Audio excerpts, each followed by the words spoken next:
직업상담사 2급 초단기 합격 비법 1차 시험 합격만을 목표로 제작된 내용입니다. CBT 보고문제 출제 내용을 추가로 반영해서 업데이트했습니다. 관련 자료나 링크는 동영상 아래에 정보 참고 고정 댓글에 넣어두겠습니다. 도움이 되셨다면 좋아요, 구독 부탁합니다.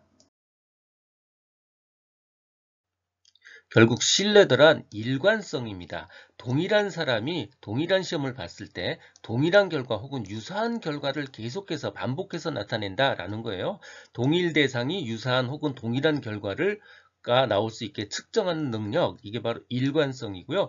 이 일관성의 다른 표현이 결국 신뢰도입니다. 한 시험자가 동일한 검사를 반복해서 했는데 그 결과가 계속 유사한 점수를 받는다, 신뢰도가 높은 거죠. 일관성이 높고 신뢰도가 높은 검사가 되는 거고요. 어떤 사람이 처음 치렀을 때 혹 조금 있다가 다시 치렀을 때 그 점수가 비슷하다, 같다, 마찬가지로 일관성이 높고 신뢰도가 높은 시험에 해당하는 겁니다. 사지선다형 검사라면 채점자의 점수도 아주 명확하게 나타날 수 있고요. 시험을 보는 사람도 네 가지 중에 하나를 그냥 고르기만 하는 거니까, 예를 들어서 주관식에 비하면 훨씬 더 일관성이 높게 나오고요. 결국 신뢰도가 높은 검사에 해당합니다.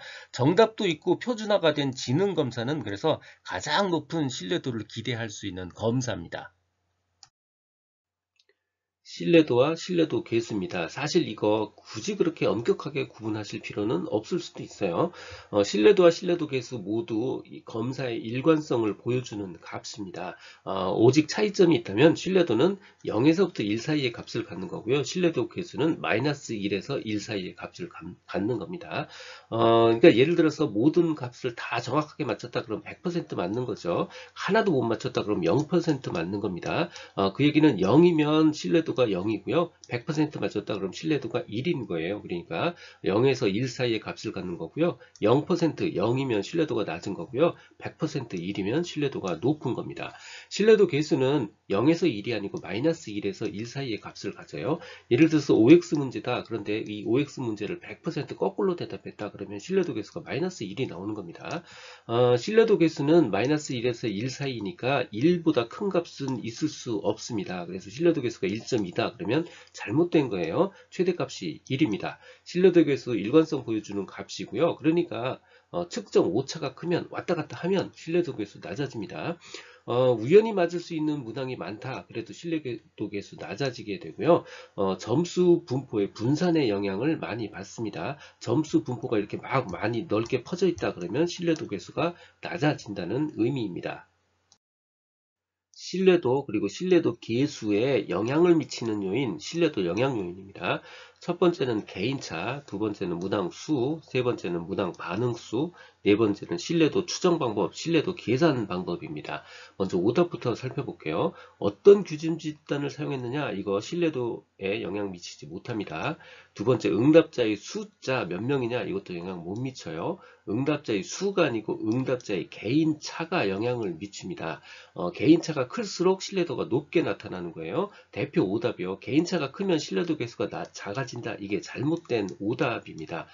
이 부분 굉장히 어렵게 생각하시는 부분들 많은데, 자, 예를 들어서요. 오른손잡이냐 왼손잡이냐처럼 아주 명확한 문제 있죠. 이런 문제는 언제 물어봐도, 오늘 물어봐도 내일 물어봐도 항상 동일한 결과를, 오른손잡이는 오른손잡이다, 왼손잡이는 왼손잡이다, 항상 이렇게 동일한 결과, 일관성 있는 결과를 보여줍니다. 일관성 높은 것, 바로 신뢰도가 높은 거죠.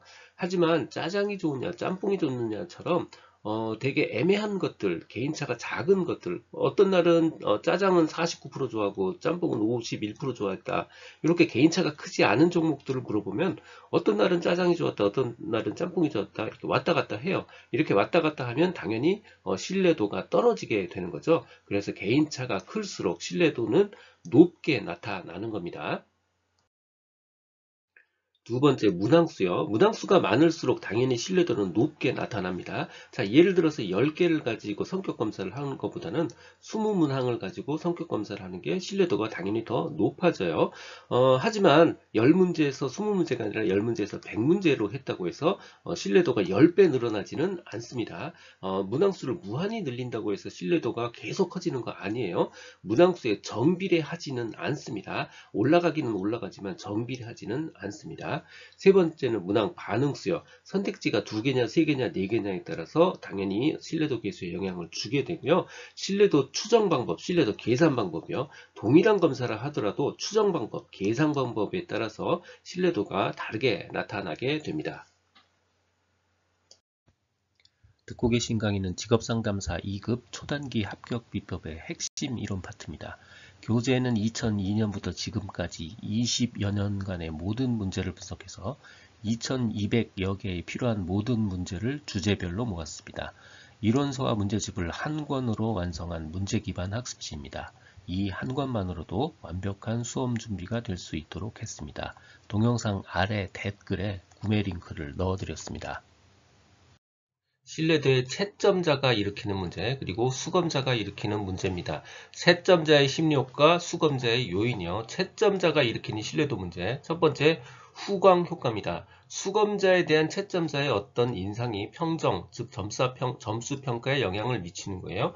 예를 들어서 서울대 출신이다 그러면 이거 무조건 점수가 높아, 그래서 점수를 더 주는 거죠. 그래서 주관식을 채점할 때 수험생의 이름을 가리거나 학력을 가리고 채점하는 거 해야 공정성을 확보할 수 있습니다.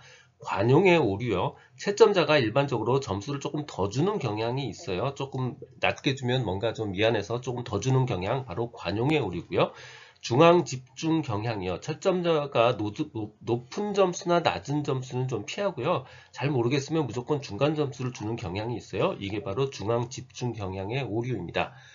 검사 점수 오차 발생 원인 중에는 수검자가 만들어내는 원인도 있어요. 예를 들어서 기존에 수행을 했던 경험이 많으면 점수가 당연히 올라가죠.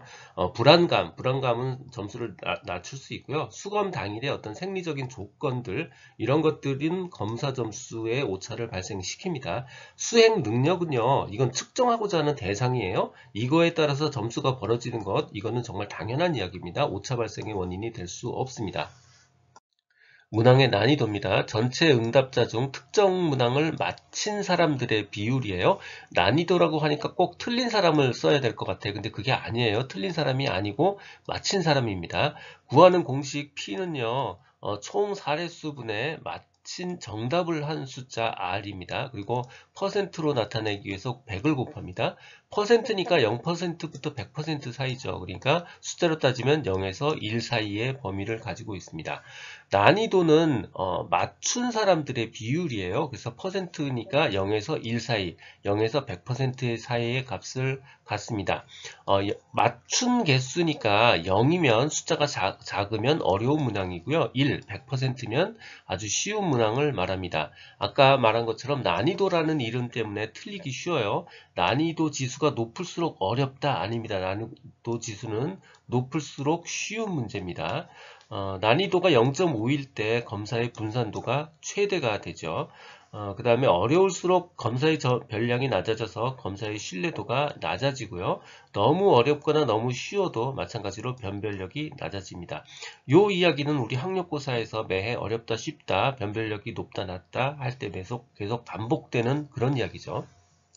이 내용은 블로그와 전자책에 동일하게 그대로 있습니다.